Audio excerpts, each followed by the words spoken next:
Hey collectors, this is my 3D printed Logan.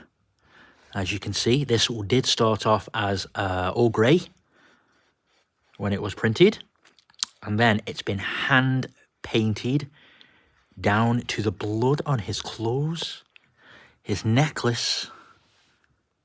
Look, his necklace moves. The detail is incredible in this. He's even got his cigar.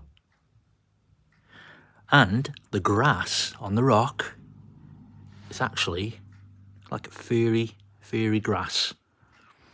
Even his belt has got the skull in the middle. This is incredibly detailed for a 3D printed figure, because I am a huge Wolverine fan. Look at that.